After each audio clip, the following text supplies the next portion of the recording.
येत नाही. म्हणजे बरं का, परिक्रमा ही आता आत्ताच्या काळामध्ये जेवढी परिक्रमा सुलभ आणि सुकर झाली आहे तेवढी यापूर्वी कधीच नव्हती. बरोबर. आता इतके आश्रम झालेत जागोजागी आणि इतक्या ठिकाणी सेवा आहे, इतक्या ठिकाणी रस्ते झालेत चांगले, इतक्या ठिकाणी पाण्याच्या आंघोळीच्या टाक्या बसल्यात, पाण्याच्या सुविधा झाल्यात, सॅनिटेशनच्या सुविधा होत आहेत. अशी परिक्रमेचा खूप परिसर सुधारत चाललाय आता. बरोबर. पूर्वी जी परिक्रमा होती 10 वर्षापूर्वी, 15 वर्षापूर्वी, 20 वर्षापूर्वी, ती खरी कठीण म्हणजे तेव्हा काहीच नव्हतं सुविधा.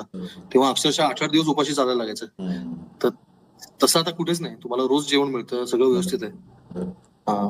तर म्हणजे असं एखादी कुठली घटना तुमच्या लक्षात राहण्यासारखी घडली असेल की एखाद्या दिवशी अशी घटना घडली की ती जी आठवणीत राहिली कायम, अशी कुठली घटना आहे?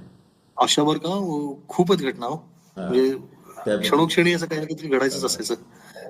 त्यातल्या मला त्या अमरकंटकच्या जंगलामध्ये रामदास बाबा म्हणून सांगतात. तर त्यांच्या इथनं तरी मला दुपारी 2:30 वाजता जा म्हणून सांगितलं होतं आणि ते पुढे जंगलामध्ये मुक्काम करायला लागला